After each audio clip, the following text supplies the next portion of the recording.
Au nom du Père et du Fils et du Saint-Esprit, ainsi soit-il, bien chers fidèles.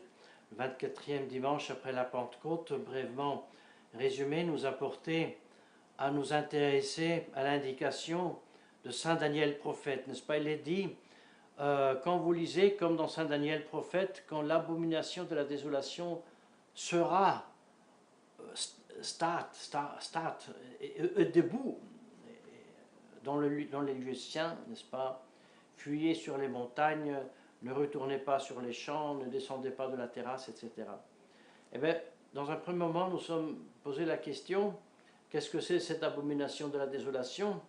Nous avons répondu avec Saint Jérôme que bien sûr, ça peut être l'image de César que Pilate fit mettre dans le temple, ou alors la statue équestre de l'empereur Adrien, mais nous avons surtout cueilli avec Saint Jérôme qu'il dit « Omne dogma perversum », chaque dogme pervers, ou alors, traduisons-nous, chaque vérité pervertie, c'est-à-dire chaque erreur enseignée, mise en place, érigée au milieu du lieu saint. Il n'est pas difficile de deviner que un précurseur de l'abomination de la désolation par excellence, qui sera l'Antichrist en chair et en os, qui se fera adorer dans les lieux saints, mais est quand même les dogmes pervers, ou alors la perversion des dogmes, ou l'erreur enseignée sur Dieu, sur Jésus-Christ, sur la Sainte Trinité, sur l'Église, sur la papauté, sur les sacrements, sur le sacrement du sacerdoce en particulier, sur la messe, nouvelle messe, qui n'est pas un rite apostolique, qui n'est pas un rite de l'Église catholique, mais bien plus un rite composé comme cela sur le moment, mais surtout inspiré par des textes liturgiques, non pas des rites, mais des textes qui ont été déjà condamnés dans les premiers siècles comme entamés d'hérésie, de panthéisme, de gnose et autres.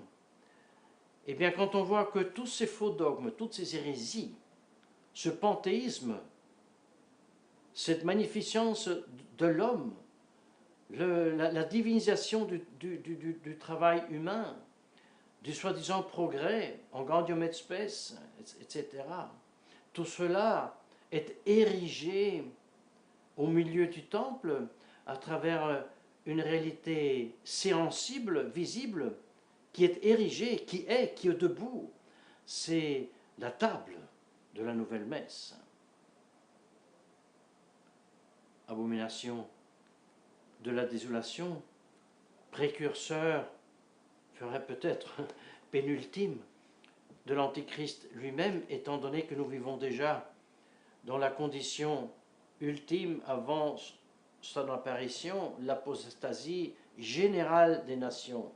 Il n'y a plus d'État catholique. Quelqu'un pourrait dire non, non, l'État du Vatican a encore la religion d'État, est une monarchie, il y a même la peine de mort, etc. Oui, mais les chefs, le gouvernement de cet État du Vatican a apostasié son vrai Dieu. Donc on ne peut plus parler même pas du Vatican comme État au point de vue civil, confessionnel et catholique. Donc la condition pour l'Antichrist est déjà arrivée. L'Antichrist, non, à moins qu'on le sache.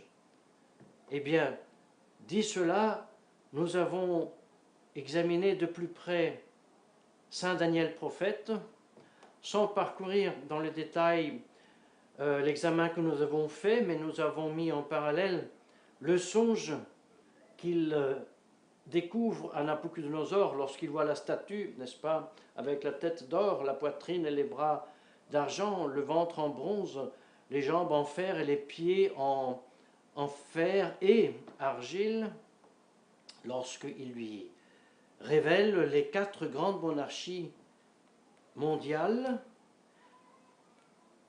et aussi ce qui suivra la dernière monarchie mondiale, la quatrième, c'est-à-dire les pieds, qui se refera à la quatrième, mais sera beaucoup plus petite et beaucoup moins puissante. À cela, ajoutons la pierre qui se détache et qui détruit cette statue et qui la remplace par une montagne qui recouvre toute la terre, qui est le royaume de Dieu, le royaume de Jésus-Christ, le royaume des cieux. Et en effet, géographiquement, là partout où il y avait tous ces grands empires, n'est-ce pas, l'Égypte, la Syrie, les Chaldéens, la Perse, la Grèce, Rome, eh bien, a été substitué, là partout est arrivé, après que ces grands empires se sont écroulés, est venu le royaume des cieux, est venu l'évangile, sont venus les sociétés chrétiennes. Et nous avons insisté avec Saint Daniel à vouloir comprendre, parce que lui-même il insiste. Lorsqu'il voit surtout la quatrième bête, la plus féroce, la plus grande, avec les dents de fer, celle qui déchire tout, qui piétine avec ses pieds ce qui reste, il veut savoir, mais surtout, il veut savoir qu'est-ce que c'est que cette quatrième bête, le plus grand de tous les empires, qui en plus sur la tête a 10 cornes. Et qu'est-ce que cela veut dire que parmi ces 10 cornes, une 11e corne sort, détruit les 3 plus grands, n'est-ce pas, et prend la place de tous les autres. Tout cela, il voulait savoir avec beaucoup de précision. Et l'ange qui accompagne cette vision lui donne l'explication. Il donne l'explication de ce grand royaume qui engloutira tous les autres. Et que de ce royaume, bien que plus petit, mais toujours en faisant référence à ce royaume qui est Rome, devront naître beaucoup de petits royaumes. Alors les explications, les interprétations et surtout les applications historiques de ces faits étaient multiples et a eu lieu beaucoup de fois. Surtout si nous prenons aussi Rome, non seulement, n'est-ce pas, vue par Saint Daniel dans les jambes de la statue du songe de Nabucodonosor, ou alors dans la bête comme quatrième animal dans une autre vision des 4 royaumes, monarchie mondiale, mais lorsque on reparle de Rome dans l'Apocalypse, lorsque on parle de la chute de Babylone, cette maîtresse assise sur une bête avec les fameuses 7 têtes, n'est-ce pas, desquelles la 6e est Rome, de nouveau avec les 10 cornes. Et les autres sont interprétés, les autres empires, royaumes païens que nous avons nommés avant, d'autres, bien sûr, les ont comparés à d'autres réalités, même aux 7 empereurs, etc., etc. Mais en tout cas, nous intéresse Saint Daniel qui veut comprendre ces 10 cornes et la 11e corne, le 11e corne, la corne, oui. Eh bien, c'est l'Antéchrist.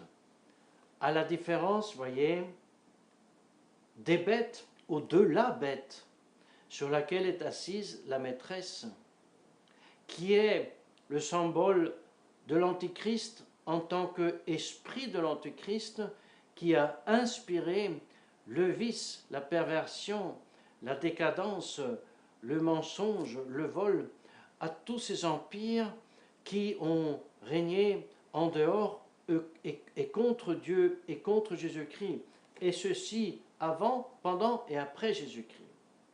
Oui, cet Antichrist est cette bête de laquelle il est dit, elle fut, elle n'est pas, elle sera, dans le sens que l'Antichrist, ou alors l'esprit de Satan qui a inspiré les grands royaumes, a été détruit, n'est-ce pas, lorsque Jésus-Christ a, par sa mort et sa résurrection, vaincu le démon et le jeté en enfer, mais il sera pour le relâcher à la fin des temps, n'est-ce pas, lorsque l'Antichrist, en chair et en os, aura, comme il est dit, un temps, 2 temps, et un demi-temps de temps pour régner avant la fin du monde.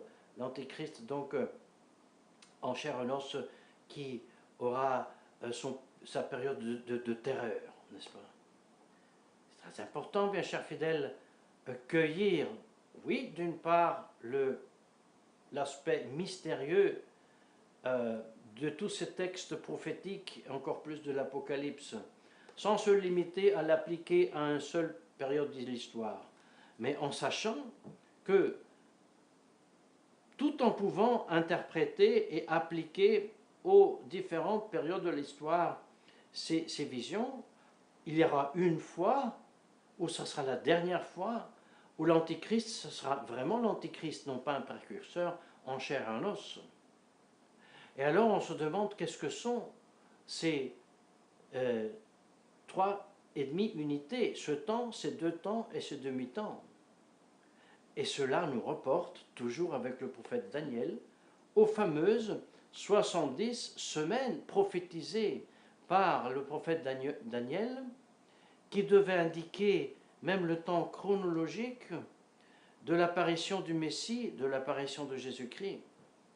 Et nous avons vu ensemble que, bien qu'il soit difficile avec précision de dire quand est le commencement et la fin du écoulement de ces 490 ans, n'est-ce pas, 70 par 7, ça fait 490, quand est-ce qu'on les fait commencer, quand est-ce qu'on les fait finir? Eh bien, si on les fait terminer dans l'année 30 de la nouvelle ère, nous revenons à une date qui est très proche, en fait, il faut bien le dire, à la date à laquelle fut clos tout le travail de la reconstruction, non seulement du temple, mais aussi des murs de Jérusalem.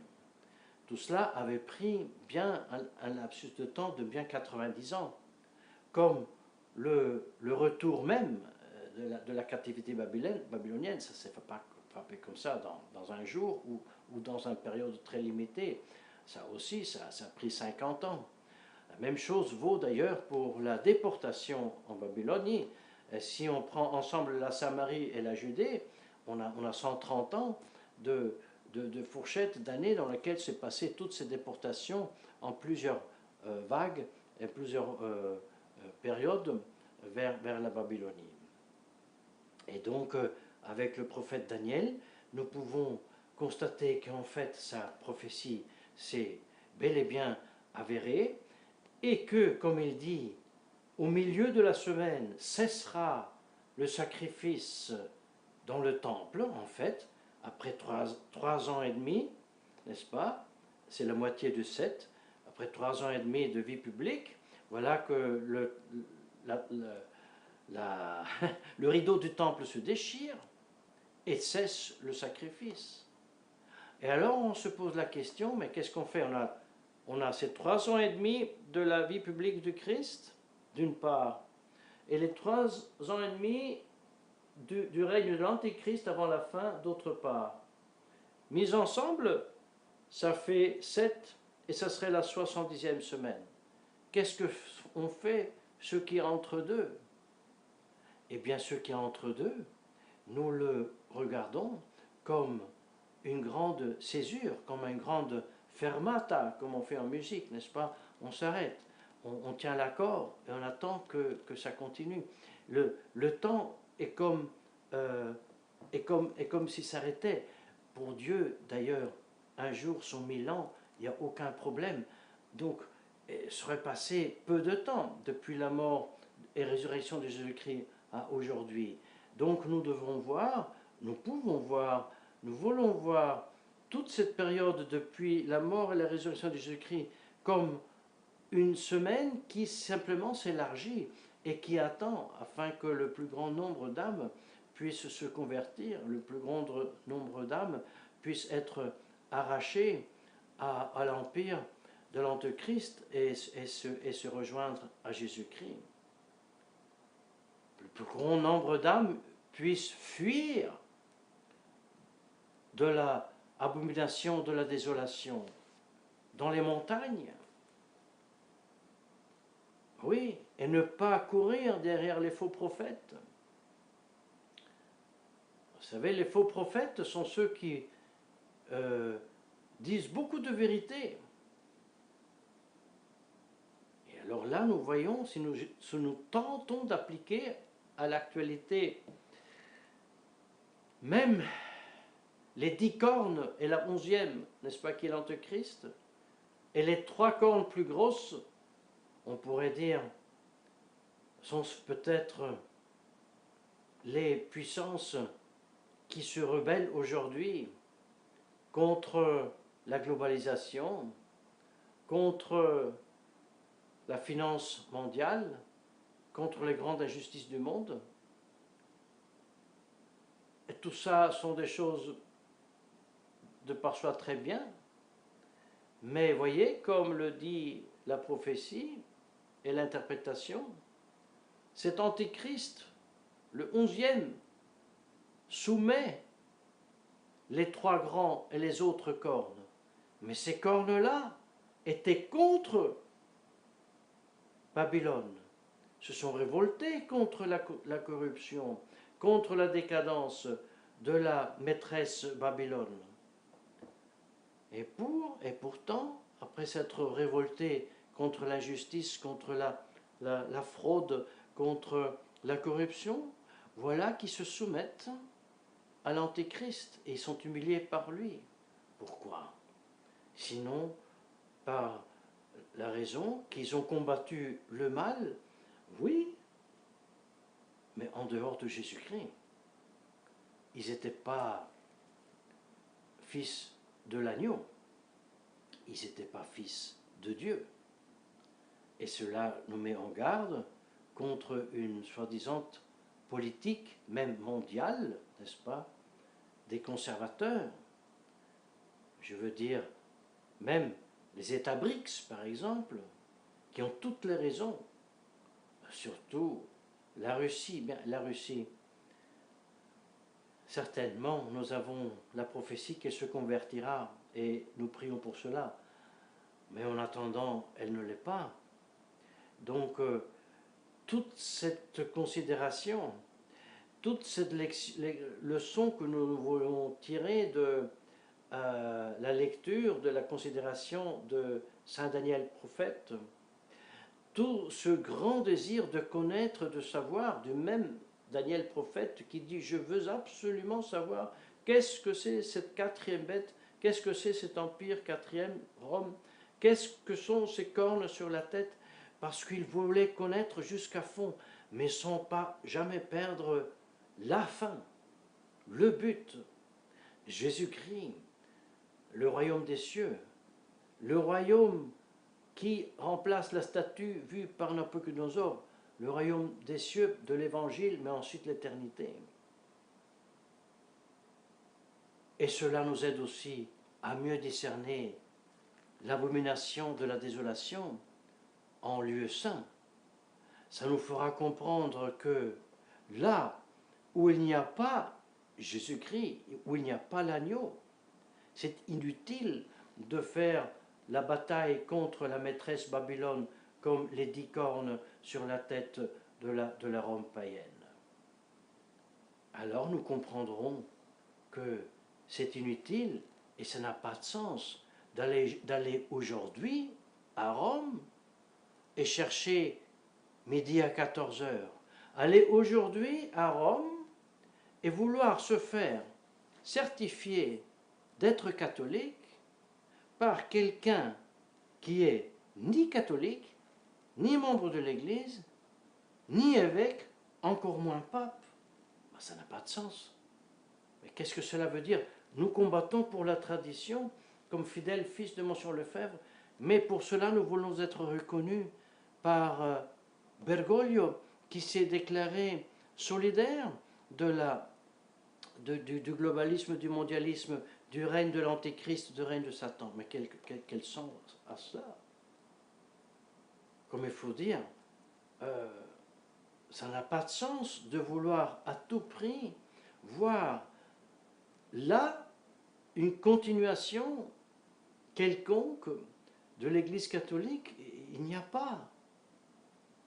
alors l'objection, oui, oui, mais c'est avec Bergoglio et ses cardinaux, l'Église ne continue pas. Là, on pourra faire un pape après, mais c'est pas vrai du tout. Surtout, on ne peut pas faire des papes avec des cardinaux qui ne sont ni catholiques ni évêques, et pour cela aussi pas cardinaux. Mais il y aura les évêques catholiques restés au monde qui iront à Rome à élire un pape. Où est le problème? C'est très simple.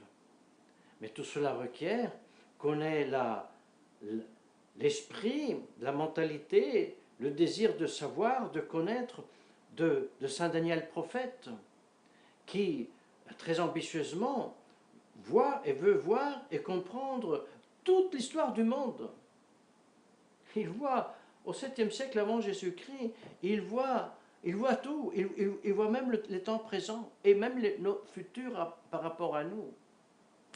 C'est pour cela que disent bien les théologiens que les pères de l'Église, dans les premiers siècles, savaient plus que nous sur nos temps, sur la fin des temps, parce qu'ils voyaient tout sous l'aspect de la fin de Jésus-Christ et de l'Antéchrist en chair et os qui lui fera la dernière bataille. Tout cela nous mène à nous préparer bien à dimanche prochain, premier dimanche d'Avent, et nous faire rechercher tout d'abord le royaume des cieux, Dieu lui-même, Jésus-Christ, le Saint-Esprit, ensuite la Sainte Vierge, les saints, pour les rejoindre dans l'éternité après les avoir servis et imités ici sur terre, tout cela par intercession de la très Sainte Vierge Marie, au nom du Père, du Fils et du Saint-Esprit, ainsi soit-il.